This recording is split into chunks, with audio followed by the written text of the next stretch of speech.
Halo, selamat pagi. Kembali lagi berjumpa dengan saya, Kak Yandri, dalam video pembelajaran atau video materi dalam pertemuan Krisma, yaitu dewasa dalam iman.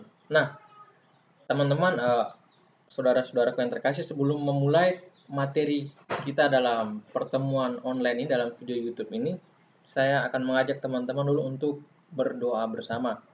Mari menyiapkan hati untuk berdoa. Kita akan membacakan doa yang sudah Kak Yandri siapkan. Marilah kita berdoa. Dalam nama Bapa dan Putra dan Roh Kudus. Amin. Tuhan Allah Bapa kami yang penuh kasih, Engkau senantiasa memberikan berkat kepada kami. Namun kami sering masih egois, kami masih kurang peduli pada sesama kami. Engkau memberikan berkat secara cuma-cuma pada kami. Namun kami begitu pelit untuk berbagi. Bukalah hati dan pikiran kami ya Bapa, agar kami mampu memahami ajaran Yesus Putramu, untuk senantiasa mengasihimu melalui sesama kami. Buatlah kami mampu untuk melawan keegoisan kami, dan mampukan kami meneladani Putramu, demi Kristus Tuhan dan Juru Selamat kami. Amin. Dalam nama Bapa dan Putra dan Roh Kudus. Amin. Oke, teman-teman yang terkasih, ya meskipun ini dalam video online pertemuan kita, pertemuan Krisma ini maksud saya, tapi jangan sampai mengurangi esensi pertemuan kita ini. Jangan sampai karena Kak Yandri mengirim video jadi ketika diajak berdoa kita santai aja. Tolong jangan seperti itu. Tetap memahami bahwa ketika diajak untuk berdoa, ya paling tidak teman-teman menyiapkan diri teman, ya, menyiapkan hati kalian untuk berdoa. Meskipun tidak langsung ya face to face atau secara online. Ya, seperti itu saya kira jelas untuk situasi doa kita. Nah, sekarang tema kita hari ini adalah dewasa dalam iman. Namun sebelum masuk lebih jauh atau masuk dalam konteks tema kita, saya ingin mengajak teman-teman dulu untuk bernyanyi. Ya, oke, saya senang bernyanyi. Ya, kebetulan saya siapkan gitar. Mari kita bernyanyi bersama. Jadi judul lagunya itu Walau Ku Tak Dapat Melihat. Lagu ini sangat familiar dan dipopulerkan oleh Gracia Epifani kalau tidak salah. Dia penyanyi rohani cilik yang mengalami keterbatasan, ya, keterbatasan dalam hal cacat fisik. Dia dari segi penglihatan ya kurang, ya dia mengalami ya katakanlah cacat seperti itu. Tapi karya-karyanya, lagu-lagu rohaninya sungguh sangat ya bagus menurut saya secara pribadi.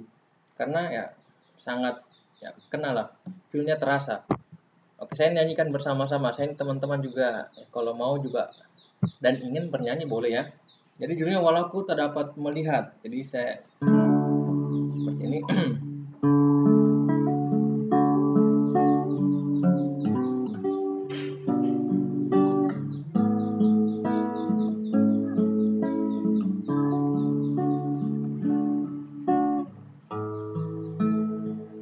Ku sadar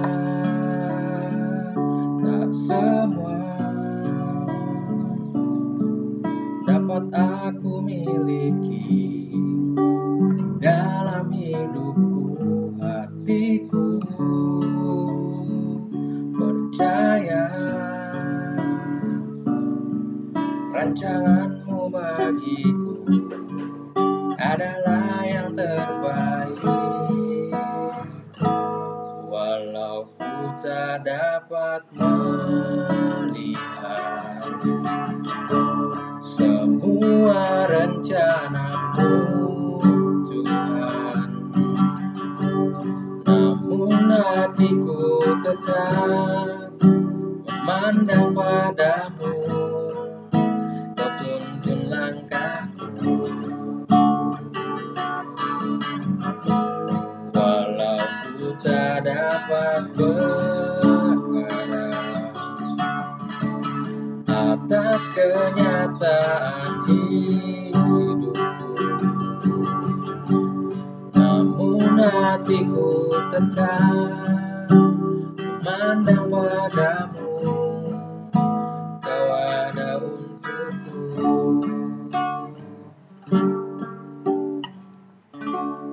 Oke, nah jadi ya saya nyanyikan ya setengah saja, nggak usah semuanya. Jadi menurut saya pribadi lagunya ini bagus, ya, sangat ya mengena di hati saya secara pribadi karena juga dari pengalaman sang penyanyi Grisya yang tidak dapat melihat, namun dia menciptakan sebuah lagu yang sangat ya menginspirasi lah buat kita semua ya. Meskipun kita tidak bisa melihat mungkin jalan hidup kita ke depannya, namun kita percaya Tuhan memiliki rancangan yang terbaik untuk kehidupan kita. Nah, sekiranya itulah makna yang bisa kita ambil dari lagu yang menginspirasi ini. Oke, dewasa dalam iman. Nah, hal pertama yang saya jelaskan adalah dewasa dalam iman. Ya, dewasa. Dewasa kalau dalam kacamata tradisi kita masyarakat Indonesia itu seperti apa? Kita akan melihat satu tradisi dari masyarakat kita. Oke, ini dia. Tanda kedewasaan dalam tradisi.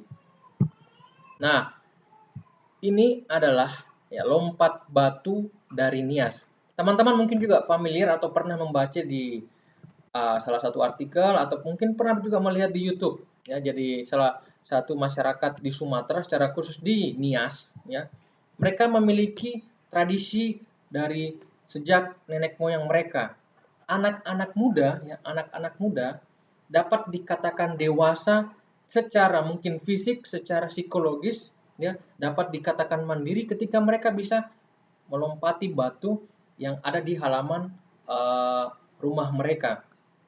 Jadi di Nias itu ada sebuah batu ya, batu yang mungkin sudah turun-temurun sudah dibuat, dan batu itu menjadi simbol, menjadi lambang untuk para pemuda yang ya untuk bisa lulus menjadi seorang yang dewasa ya. Jadi tanda bahwa pemuda di Nias itu dewasa ketika mereka bisa meloncati batu.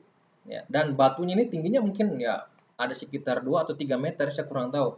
Tapi kemungkinan ya 3 meter lebih lah sekitar itu. Kalau mereka bisa melewati, ya mereka bisa melewati uh, batu yang berdiri secara apa namanya ini tegak seperti ini, mereka bisa melewatinya. Nah, mereka itu dikatakan sudah dewasa. Mereka sudah dapat dikatakan mandiri. Mereka sudah bisa ya hidup merantau. Namun ketika kalau mereka belum bisa melewati batu yang tinggi ini, yang tegak ini ya, mereka belum bisa dinyatakan ya dewasa. Nah, itu sebagai salah satu contoh ya. Seseorang dinilai dewasa dalam tradisi masyarakat kita. Dia dinyatakan dewasa ketika dia lulus melewati batu yang tegak itu. Itu dalam kacamata tradisi kita masyarakat Indonesia. Yang pertama, itu yang pertama. Yang kedua, kita akan belajar dari segi ya, psikologis dan secara fisik. Secara fisik, tahap-tahap perkembangan dewasa awal. Perkembangan fisik, kebanyakan orang dewasa awal berada pada puncak kesehatan, kekuatan energi, dan daya tahan, serta di puncak fungsi sensorik dan motorik. Nah, seperti yang saya hadapi mungkin sekarang ini, teman-teman yang menonton video ini, saya yakin dan percaya semua masih dalam ya kesehatan yang sangat luar biasa ya. Apalagi dalam situasi sekarang saat ini pandemi COVID-19, harapan saya teman-teman selalu menjaga kesehatannya. Cuman memang bahwa ya, pada umumnya, saya tidak mengatakan semuanya, pada umumnya ada orang-orang dewasa yang memiliki imunitas ya atau kekebalan tubuh atau daya tahan tubuh dari berbagai penyakit. Nah, itu yang membedakan. Jadi orang yang dewasa ya pada umur-umur puncak produktifnya, dia memiliki daya tubuh atau imunitas yang kuat sehingga dapat menghalang penyakit-penyakit yang masuk ke dalam tubuhnya. Nah, itu secara fisik ya, secara kesehatan. Secara energi juga orang dewasa itu ya bisa dikatakan semangat muda, semangat 45. Gunung pun kan kudaki, lautan pun kuseberangi. Ya, demi mendapatkan cintamu. Biasanya remaja atau orang-orang dewasa yang dimabuk asmara biasanya gombalnya seperti itu, yang memiliki semangat 45, energi untuk mau mencapai sesuatu atau apa yang dia inginkan. Itu secara fisik. Kita lihat lebih lanjut. Batasan usia dewasa, adulthood. Di sini Hurlock, dewasa awal dimulai pada umur 18 tahun sampai kira-kira umur 40 tahun. Saat perubahan-perubahan fisik dan psikologis yang menyertai berkurangnya kemampuan reproduktif. Rentang usia masa dewasa. Jadi Hurlock membagi tiga rentang usia dewasa. Yang pertama di sini dewasa awal dimulai 18 sampai 25 tahun. Kemudian dewasa menengah diawali 40 sampai 65 tahun, dewasa akhir, usia lanjut 65 ke atas. Jadi untuk teman-teman yang merasa dirinya mungkin sudah berumur 18 tahun ya, maka berbahagialah kalian bahwa kalian sudah dikatakan sebagai orang dewasa secara fisik, secara psikologis. Secara fisik pasti ada perubahan-perubahan dalam diri kita ya. Kalau laki-laki misalkan sudah mulai tumbuh ya kumis, janggut ya. Suaranya mulai berubah, cara berpikirnya juga mungkin sudah mulai berubah. Lalu untuk wanita juga mungkin mengalami perubahan-perubahan yang hampir sama dengan laki-laki ya. Mungkin rambutnya semakin panjang, mungkin juga sudah mulai tahu caranya makeup, glowing begitu kan. Ya, jadi sudah terjadi pergeseran atau mulai memahami ya, ketika dewasa dia sudah mau tahu menjaga dirinya, merawat dirinya, mulai melihat bahwa diriku sudah mulai ada perubahan, jadi saya harus ya mengembangkan apa yang ada dalam diri saya. Nah, ini batasan usia dewasa yang dijelaskan oleh Hurlock, salah satu ahli psikologi yang terkenal pada masanya. Lanjut slide selanjutnya. Nah, perkembangan emosi. Sekarang kita lihat, perkembangan emosi pada orang-orang yang dikatakan dewasa. Pada tahap dewasa awal ini, seseorang akan mengalami masa ketegangan emosional sini, berupa kondisi emosionalnya tidak terkendali, cenderung labil, mudah resah, mudah memberontak, emosi sangat bergelora, mudah tegang, sering khawatir dengan status, mungkin sering khawatir dengan status dalam hubungan ya, relasi dengan pacarnya, mungkin dengan suami istrinya. Nah, teman-teman, jadi ternyata ketika sudah dewasa ya, secara fisik dan secara psikologis itu mempengaruhi pola pikir ya, emosional. Banyak orang-orang yang dewasa itu ya kalau teman-teman perhatikan ya, ada yang biasanya tidak dapat mengontrol emosinya ya. Langsung meledak-meledak. Wah, langsung marah. Padahal ya sebenarnya untuk bisa melatih yang mengontrol emosi itu tadi saya katakan bisa dilatih. Cuma bahwa ya yang namanya orang dewasa itu memiliki kecenderungan emosi yang sangat bergelora. Emosi itu bukan hanya marah-marah, cepat menangis ya, cepat mungkin ya baperan perasaan, cepat mungkin juga tersinggung seperti itu.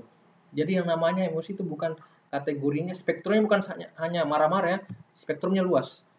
Ketika dia mudah menangis ya, lalu juga mudah cepat terharu, bawa perasaan, mudah tersinggung, itu salah satu emosi yang sangat bergelora atau dikatakan labil.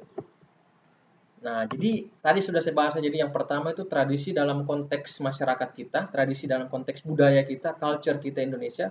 Lalu yang kedua dari segi ilmiah ya, secara fisik dan psikologis, kejiwaan kita. Orang dewasa itu bagaimana sih? Secara psikologis dan secara fisiknya ternyata mengalami perubahan-perubahan. Nah, dalam konteks pelajaran kita ini ya, dalam materi dewasa dalam iman ini, kita tentu saja muaranya pasti dalam ya iman, dalam kacamata iman. Kita akan melihat orang yang dewasa dalam iman itu bagaimana modelnya. Apakah dia rajin berdoa, apakah dia rajin ke gereja, apakah dia selalu membantu orang sesamanya atau apa. Nah, kita akan mau melihat lebih jauh. Ternyata fondasi atau stepping stone, batu loncatan awal kita untuk memahami konteks orang yang dewasa dalam iman adalah Roh Kudus. Ya, Roh Kudus. Setiap orang memiliki roh di dalam tubuhnya. Itulah disebut sebagai spirit atau jiwa. Jiwa inilah yang menggerakkan saya, Kak Yandri, untuk berbicara, untuk bergerak, untuk mau melakukan sesuatu yang kreatif. Roh sudah ada dalam diri setiap orang. Namun dalam sekali lagi konteks iman kita, pelajaran kita Katolik, iman Kristiani, ternyata Roh Kudus itu menguatkan hati para rasul ketika para rasul itu ketika para rasul itu ya ditinggal pergi oleh Yesus ya. Ketika Yesus wafat di kayu salib ya kan, murid-muridnya kan itu istilahnya kocar-kacir, mengalami ketakutan dan kebimbangan, emosi mereka juga menjadi sesuatu yang tidak terkendali. Wah, guru kita ini sudah disalibkan, sudah mati. Siapa lagi yang akan menjadi patron kita? Siapa lagi yang akan kita ikuti? Nah, dalam kebimbangan mereka seperti itu, ternyata Tuhan sudah menjanjikan mereka Roh Kudus, ya, yang akan hadir menuntun dan membimbing mereka dalam perjalanan hidup mereka. Ketika Tuhan tidak lagi berada di sekitar mereka ya, di bumi itu ya, secara harafiah, maka akan muncul namanya Roh Kudus. Kita akan lihat lebih jauh. Roh Kudus itu apa? Roh Kudus adalah pribadi Allah sendiri yang dijanjikan oleh Yesus menjadi penghibur, penolong untuk memperbarui dan memberi kekuatan bagi keberlangsungan pewartaan kerajaan Allah. Yang poin kedua, mengenal Roh Kudus yang melahirkan, membimbing dan menghidupi gereja dalam rangka membangun kerajaan Allah. Jadi teman-teman, Roh Kudus ini ternyata sudah ada dan sudah dipercaya sejak ribuan tahun yang lalu. Sejak Yesus sudah terangkat ke surga. Kalian bisa percaya atau tidak, Gereja Katolik bisa bertahan ini oleh karena penyertaan Roh Kudus. Ya, Gereja Katolik diterpa dengan berbagai macam, ya, misalkan kasusnya dulu apa ya? Misalkan pertama-tama itu orang-orang yang percaya kepada Tuhan Yesus dikejar, dibunuh, dirajam, tapi masih bisa bertahan. Lalu ketika di abad pertengahan ya, sudah muncul gereja besar, sudah muncul Basilika Santo Petrus di Roma, ternyata banyak paus dan uskup itu terlibat dalam hidup duniawi, ya, korupsi. Dulu ya abad pertengahan banyak paus-paus, uskup yang misalkan mengalami perselingkuhan. Namun setelah melewati abad pertengahan, gereja semakin kokoh, gereja Katolik semakin kokoh, meskipun diterpa berbagai guncangan sana sini. Ini kan bisa saya katakan, menurut saya pribadi, Roh Kudus menuntun gereja kita, menuntun gereja Katolik, menuntun umatnya, meskipun dalam berbagai terpaan dan guncangan itu. Sekali lagi, iman inilah yang menguatkan hati para rasul dan kepada pengikut-pengikutnya. Itu secara sederhana saya bisa jelaskan teman-teman. Lalu lanjut, sejarah gereja. Peristiwa sejarah dalam kaitannya dengan berdirinya gereja mula-mula adalah hari Pentakosta. Teman-teman boleh baca dan lihat di textbooknya, di buku persiapan krismanya, Dewasa dalam Iman. Di situ dibahas tentang hari Pentakosta dalam Kisah Para Rasul. Pentakosta 50 hari sesudah Paskah atau 10 hari setelah Yesus naik ke surga. Jadi hari Pentakosta ini menjadi hari di mana para rasul berkumpul bersama dan mereka dicurahkan Roh Kudus, ya. Mereka dicurahkan Roh Kudus. Makanya dalam sakramen Krisma, ya, kita merayakan misteri kehadiran Roh Kudus dalam diri kita. Jadi Krisma itu lengkap teman-teman, bukan hanya kita mengingat sakramen baptis kita, mengingat sakramen Ekaristi, ya, komuni yang sudah kita terima, tetapi kita juga mengingat Roh Kudus yang hadir selalu dalam diri kita. Oke, lanjut lagi. Oke, ini dia. Wait. Nah, karunia bahasa-bahasa. Roh Kudus memberikan berbagai macam-macam karunia.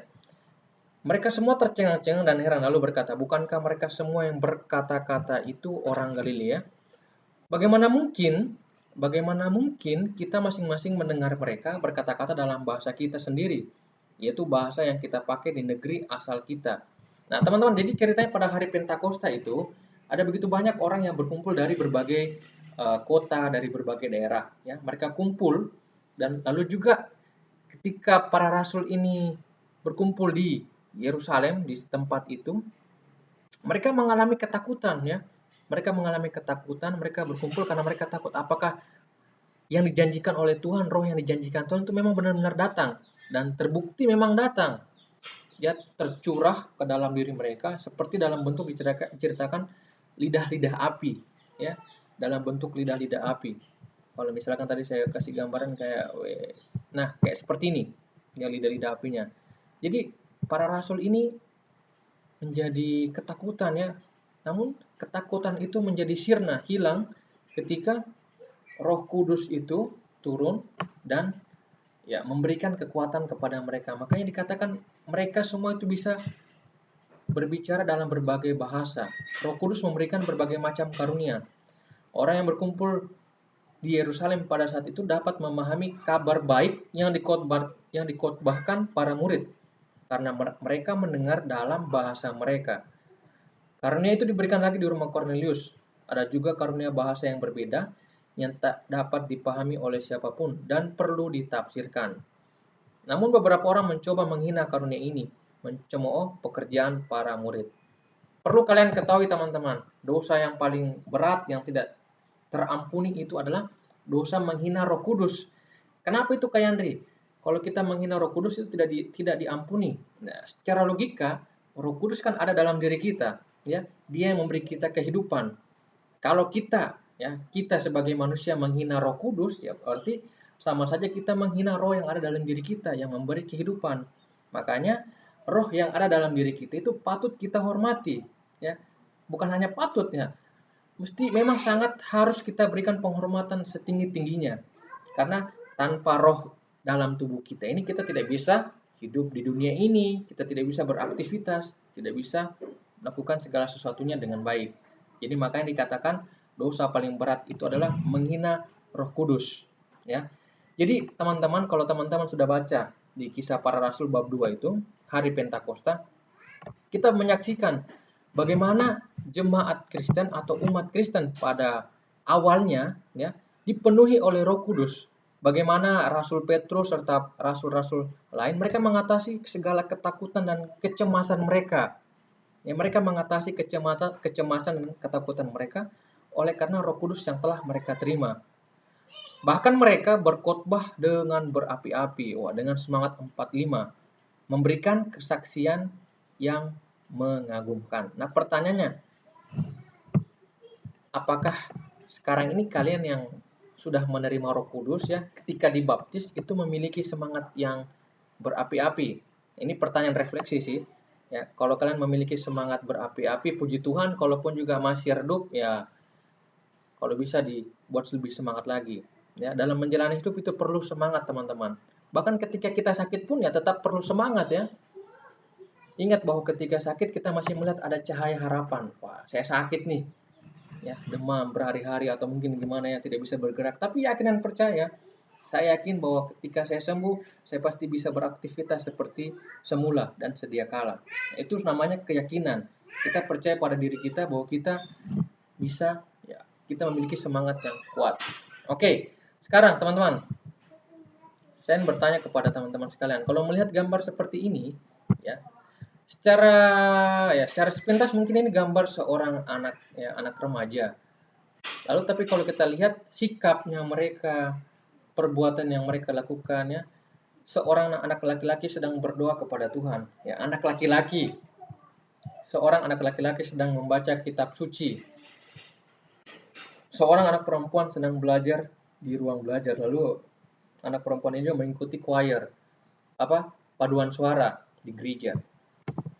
Dengan dikatakan sebagai seorang anak, ya mungkin mereka ini SMP ya, seorang anak laki-laki, anak perempuan. Apakah mereka juga bisa dikatakan dewasa dalam hal iman? Meskipun secara fisik mungkin belum ya. Dari segi umur mungkin belum 18 tahun tadi. Batas orang dewasa itu dikatakan 18 tahun. Apakah mereka bisa dikatakan sebagai orang yang dewasa dalam hal iman? Ya, menurut saya pribadi ya, mereka ini bisa dikatakan dewasa dalam hal iman. Dewasa dalam hal iman terlepas dari ya fisik dan terlepas dari keadaan fisik mereka yang mungkin masih dikatakan bahwa baru di bawah umur 18 tahun. Kenapa saya katakan mereka dewasa dalam hal iman? Ya, teman-teman, sekali lagi konteks kita, bingkai pembicaraan kita itu dewasa dalam hal iman ya. Iman berarti antara relasinya kita dengan Tuhan, relasi kita dengan pencipta kita. Jadi karena dikatakan iman ya, dalam konteks iman berarti kita paham. Ya, kita paham bahwa ketika saya melakukan kedekatan dengan Tuhan melalui doa, membaca kitab suci, ya, itu bisa dikatakan ya kamu dewasa dalam hal iman. Karena kamu sadar ya, anak-anak ini sadar dia ingin membangun relasi atau keintiman lebih dekat dengan Tuhannya. Percaya tidak percaya kok banyak orang-orang dewasa sudah dewasa tapi tidak dekat sama Tuhannya. Tidak mau mungkin bukan tidak mau bukan tidak dekat, tidak mau dekat dengan Tuhannya. Kenapa? Mungkin saja mereka sibuk, mungkin saja mereka acuh ya, cuek, ngapain? Tidak penting. Ya, padahal teman-teman sekali lagi itu hal yang penting buat kalian maksud saya latih proses dalam diri kalian untuk mau dekat dengan Tuhan. Karena pernah saya jelaskan sama teman-teman bahwa jangan sampai ketika kita nanti sudah di akhirat, ya, karena kita di dunia selalu lupa sama Tuhan, lupa, sampai di akhirat Tuhan lupa sama kita. Wah, itu kan repot, ya. Kita sudah mau masuk surga, Tuhan, siapa kau? Saya lupa. Ya kan, kita tidak tahu. Jadi pada dasarnya bahwa teman-teman, dalam bingkai konteks dewasa dalam iman itu, teman-teman harus melatih dirinya untuk menjadi pribadi yang lebih baik. Oke, kita lihat. Kehidupan rohani sejatinya harus bertumbuh ke arah Kristus dan menjadi serupa dengannya. Menjadi dewasa di dalam iman kepada Tuhan Yesus Kristus. Seperti yang kalian lihat teman-teman ya. Ya, ini arah panah ini dari salib menuju Kristus. Jadi jelas menuju Kristus ya. Segala pikiran, perkataan ya dan hati kalian ya menuju kepada Kristus. Itu ini dikatakan dewasa ya. Cuman bahwa ya kita melihat realita kita pada saat ini. Biasanya kalau anak-anak sekarang kan ya tidak fokus pada situasi dalam media sosial. Misalkan saya kasih contoh, banyak teman-teman ya orang-orang di sana yang tidak memiliki sikap kedewasaan dalam iman ketika bersosial media. Padahal apa yang kamu tulis, apa yang kamu upload, apa yang kamu tuliskan captionnya itu menggambarkan diri kamu. Ya, itu menggambarkan diri kamu dan dibaca oleh orang-orang banyak. Jadi ketika kamu bersosial media, ya tunjukkanlah sikap yang dewasa dalam hal iman. Tindakan dewasa dalam hal iman seperti apa? Misalkan antara pria dan perempuan, man of God, woman of God, ya. Antara pria dan wanita itu sama-sama saling menghargai. Ketika ada yang ingin menikah, ada yakin ini dengan pasangannya, ini pacarku, ini pasanganku, ya. Hargailah, ya. Hargailah pasanganmu itu, hargailah pasangan laki-laki, pasangan perempuan itu. Saya selalu mengatakan biasanya kepada teman-teman saya, ingat ya kalau sudah masuk ke dalam jenjang serius, laki-laki itu adalah imam, ya. Dia adalah seorang pendoa dalam keluarganya. Sedangkan istrinya, wanitanya adalah tiang doa. Istri itu adalah tiang doa. Jadi kalau sang wanitanya tidak kuat tiangnya, otomatis juga imamnya laki-laki juga pasti jatuh kan. Jadi teman-teman, tindakan dewasa dalam iman ini penting. Secara khusus ya antara pria dan wanita. Lalu dalam persahabatan, oke saya perbesar ini.